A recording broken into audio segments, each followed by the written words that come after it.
Mwaramutse neza igitondo cyiza ikaze muri gahunda z'amakuru n'amakuru menshi yazindutse avugwa ariko reka turohere mu burasirazuba bwa Repubulika ya Demokarasi ya Kongo. Amakuru aturukayo ni uko umutwe wa M23 wasohoye itangazo rikomeye cyane. Imirwano imaze iminsi ihuza M23 ndetse n'ihuriro ry'ingabo za leta. Nyuma rero M23 ikaba yateguje ko igiye gutangira gutwikira Sukhoi 25 na drone bya FARDC mu birindiro byabyo. Amakuru avuga ko umutwe wa M23 watangaje ko ugiye gutangira gutwika indege z'intambara na za drone by'igisirikare bya Repubulika ya Demokarasi ya Kongo.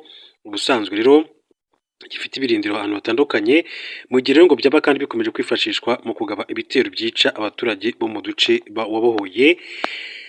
Byatangajwe na perezida wa M23 Bertrand Bisimwa mu butumwa yanyujije ku rubuga rwe rwa X. Yagize ati ntibyemewe na gato ko ubutegetsi bwa Kinshasa bukomeza kandi kwishimira gukwirakwiza urupfu mu bice byabohowe bukoresheje indege za gisirikare drone na Sukhoi. Iryo terabwoba ati ntirikomeza kwibasira ibice byabohowe, ibyo bikoresho by'urupfu ati bizarimburwa mu birindiro byabyo. M23 yatangaje umugambi wo gutwika ziriya ndege na drone mu gihe kuva mu cyumweru gishize bikomeje kandi kwifashishwa mu kugaba ibitero mu gice cy'imisozi miremire yo muri Territoire Fizi mu ntara ya Kivu y'Amajyepfo, ayo ihuriro ry'ingabo za leta ya Kongo Kinshasa rikomeje kandi kurwana AFC M23 ifatanyije n'umutwe wa Twirwaneho. Amakuru avuga ko ibitero byo mu kirere ingabo za FARDC zikunze kugaba mu bice M23 igenzura akenshi bituruka ku kibuga cy'indege cya Bujumbura mu Burundi ndetse n'icya Kisangani cyo mu ntara ya Chopo. Mu mpera z'icyumweru gishize leta ya Kongo Kinshasa yatangaje ko ikibuga cy'indege cya Kisangani cyagabweho ibitero bya drone ndetse ko hari drone 8 icyo gihe zahanuwe. Kinshasa yo yashinje M23 n'u Rwanda kuba ari bo bateguye icyo gitero, gusa impande zombi ntacyo zigeze zibivugaho. Hanyuma yari makuru atandukanye akomeje kugenda avugwa, reka mbabwire ko Uburusiya nabwo bwashinje Ubufaransa ibirego bikomeye cyane. Nibaza yuko biraza gusiga agatotsi mu mubano w'ibihugu byombi. Uburusiya bwashinje Ubufaransa umugambi mushya wo guhirika ubutegetsi bwinshi ku mugabane wa Afurika. Urwego rw'Uburusiya rushinzwe iperereza ryo mu mahanga rwatangaje ko rufite amakuru yizewe agaragaza ko leta y'Ubufaransa ifite umugambi wo guhirika ubutegetsi bwinshi cyane itifuza muri Afurika, nk'uko bigaragara mu itangazo ryasohotse kuwa 2 Gashyantare 2026. Yatangaje ko Ubufaransa bwagize uruhare mu kugerageza gukuraho ubutegetsi bwa Burkina Faso ryabaye tariki ya 3 Mutarama kwa kwezi kushize uyu mwaka. Yagize ati inyeshyamba zari kwica Perezida Ibrahim Traoré, umuntu uyoboye urugamba rwo kurwanya amatwara ya gikoloni.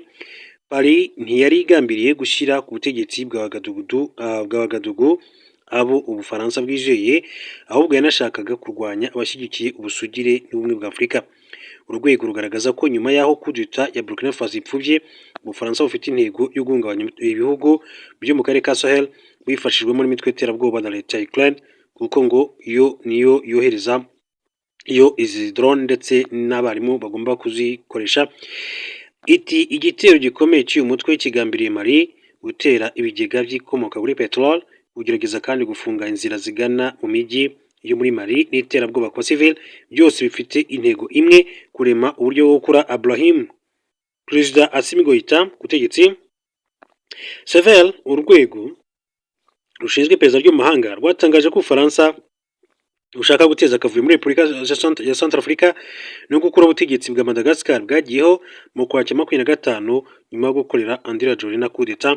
Uru rwego rutanze aya makuru nyuma y'iminsi mike Perezida wa Niger General Abdourahmane Tiani yibasiye abakuru b'ibihugu batatu barimo Emmanuel Macron w'Ubufaransa, abashinja kandi gushyigikira abateye ikibuga cy'indege cya Niamey mu cyumweru gishize. Itariki ya 2 Gashyantare Minisiteri y'Ububanyi n'Amahanga y'Uburusiya yatangaje ko ingabo z'iki gihugu zifatanyije n'iza Niger mu guhagarika iki gitero, igaragaza ko abantu bo hanze bahaye abagabye iki gitero ubufasha burimo ubw'abahugura ndetse n'ubwa tekinike. Andi makuru aravuga ko igihugu cya Ghana, kimwe mu bihugu byo ku mugabane wa Afurika, cyahagaritse guha ubwenegihugu abaturage bakomoka muri Afurika. Guverinoma ya Ghana yatangaje ko yahagaritse iby'agateganyo gutanga ubwenegihugu bwayo ku baturage bafite ibisekuru muri Afurika, ariko baba mu mahanga batagira ubwenegihugu bwa Afurika.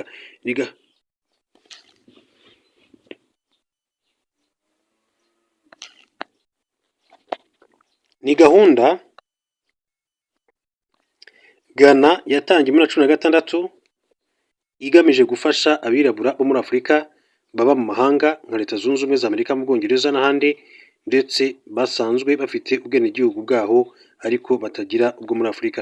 Abaturage bavukiye muri ibyo bihugu ariko ibisekuru byabo ari Abanyafurika bagiye muri amahanga mu gihe cy'ubucakara, ku buryo abakomotseho bitaborohera kumenya mu by'ukuri igihugu bakomokamo cya Afurika. Ghana igaragaza ko uwo ari umwihariko wayo mu gufasha abaturage bafitanye isano na Afurika kongera kwihuza nayo nubwo baba bari mu yandi mahanga batuye.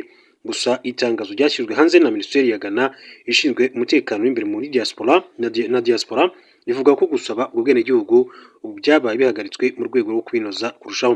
Igira riti guhagarika iyi gahunda ni kimwe mu buryo buhuriweho n'inzego bugamije kandi kwigira ku buryo byakorwamo, ati kugira ngo tuyinoze kurushaho bizoroshya uburyo bwo kwaka ubwenegihugu ku bavandimwe bacu bari mu mahanga atandukanye.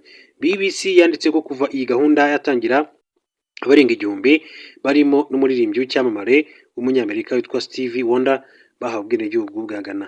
Nubwo iyi gahunda kandi yabaye ihagaritswe, yanengwaga kuba inzira zo kwaka ubwenegihugu zitinda cyane kandi zigasaba ibyangombwa byinshi n'amafaranga menshi cyane muri iki gihugu cya Ghana, kimwe cyo ku mugabane wa Afurika. Andi makuru akomeza kugenda avugwa, reka mbabwire ko kera kabaye Iran yemeye kuganira na Amerika. Perezida wa Iran yitwa Masoud Pezeshkian yavuze ko Iran yiteguye kugirana ibiganiro na Leta Zunze Ubumwe za Amerika nyuma y'uko Tehran ibisabwe n'ibihugu by'inshuti byo mu karere. Mu itangazo yanyujije kuri X, Perezida Pezeshkian yavuze ko yabwiye Minisitiri w'Ububanyi n'Amahanga wa Iran Abbas Araghchi kuganira na Amerika ariko bigakorwa mu buryo bwizewe kandi bwiza budateje ikibazo Iran, ku buryo ruzatanga umusaruro. Agaragaza ko ibiganiro bikwiriye kuba mu buryo butabogamye, nta ruhande ruryamiye urundi, ndetse mu nyungu za Iran.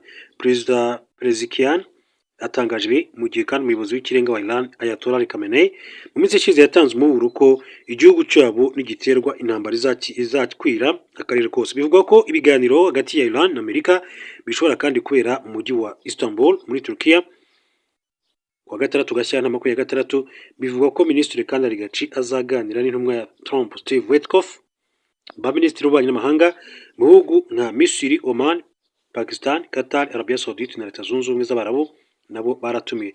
Minisitiri Araghchi arutse kubwira CNN ko yizeye ko Amerika na Iran bishobora kugera ku masezerano azafasha mu kudakora intwaro za kirimbuzi. Iran yakunze gutangaza ko igamije kandi gukoresha ingufu za nucleaire hagamijwe ibyiza, igahakana yivuye inyuma ibyo gukora intwaro za kirimbuzi, nubwo Amerika kandi n'ibindi bihugu byo mu burengerazuba bw'isi bidahembwa gushinja Iran ibyo gukora izi ntwaro. Mu minsi ishize Amerika kandi yongera ubushobozi bwayo bya gisirikare mu burasirazuba bwa hagati, ku buryo abantu bavugaga ko isaha n'isaha iki gihugu gishobora kandi gutera Iran.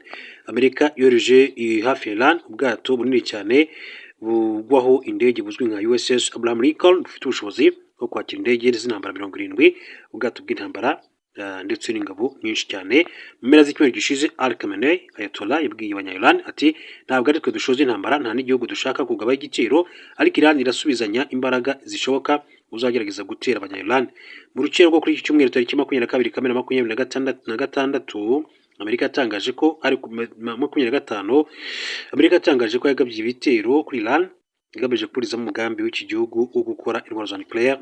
Icyo gihe Trump yavugaga ko ibitero byagabwe ahantu hatatu: Natanz, Isfahan na Fordo hakorerwa intwaro za kirimbuzi. Yashimangiye ko byageze ku ntego icyo gihe kandi Iran yari mu ntambara na Israel yamaze iminsi igera kuri 12.